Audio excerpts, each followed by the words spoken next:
Salut, c'est Walé. J'espère que vous allez bien.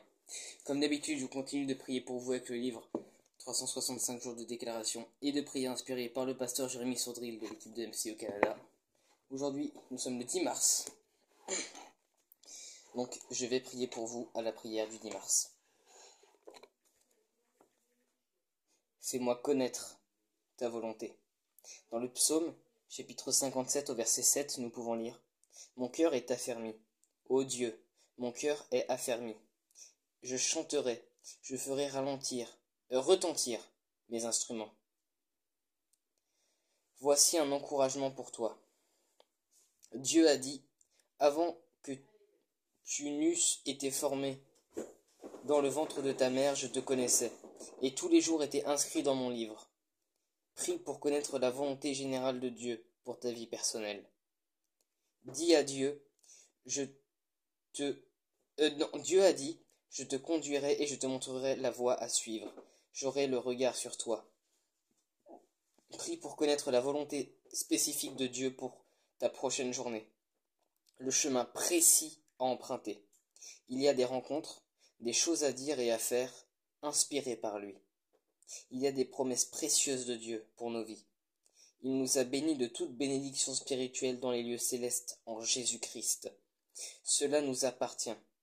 Prie avec ferveur afin que Dieu te fasse vivre sa bénédiction. La prière fervente du juste a une grande efficacité.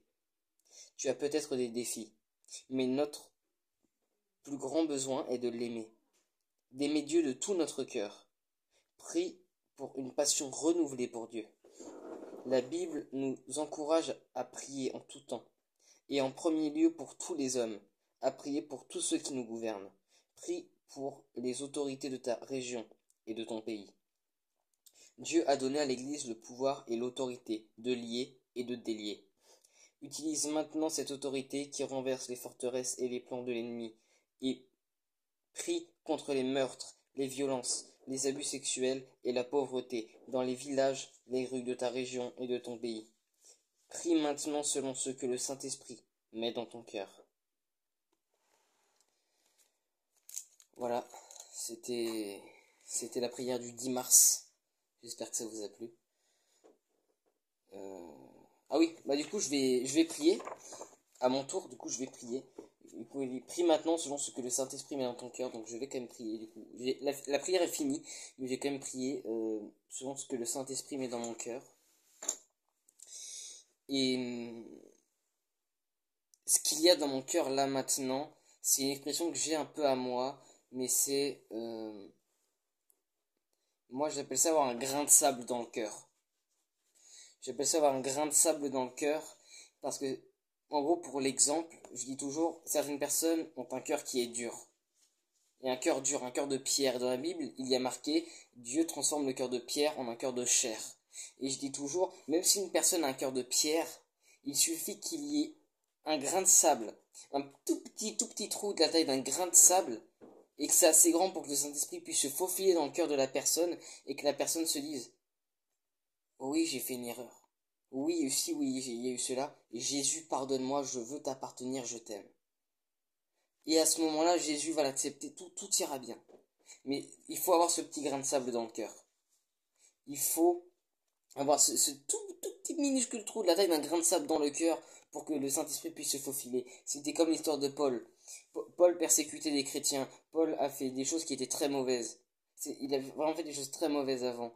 Mais même si c'était quelqu'un qui a fait des mauvaises choses, son cœur n'était pas trop en pierre non plus, parce que le Saint-Esprit a pu se faufiler, il a pu se repentir et faire des choses bien, notamment comme on peut le voir dans les livres de Corinthiens.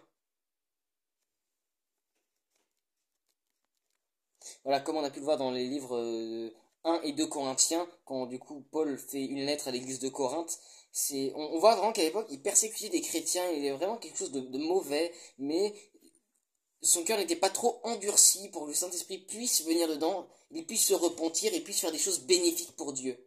Donc je veux faire un message à quelqu'un, à vous qui regardez cette vidéo, si vous la regardez jusqu'au bout, mais peu importe ce que vous vivez, je veux que vous sachiez qu'il n'est jamais trop tard. Tant que vous êtes vivant, tant que vous vous réveillez le matin, vous pouvez parler à Dieu. Lui dire: Jésus, pardonne-moi. Même si vous n'êtes pas forcément croyant, même, ça vous coûte rien. Tu vois, si tu veux, t'es là, tu t'assois, tu fermes les yeux, t'es même pas obligé de fermer les yeux si tu veux, tu t'assois, tu t'allonges, et tu pries, tu dis Jésus, je sais même pas si t'existes, mais je vais quand même prendre le temps de prier. Et si t'existes et que t'écoutes ma prière, je vais te demander pardon. Si tu crois pas en Dieu, tu peux lui dire ça. Et tu lui parles comme si c'était un ami, un psy, peu importe. Tu lui parles comme si c'était quelqu'un que tu connaissais, tu vois. Mais ça te coûte rien de faire ça. Tu peux essayer, mais et voilà.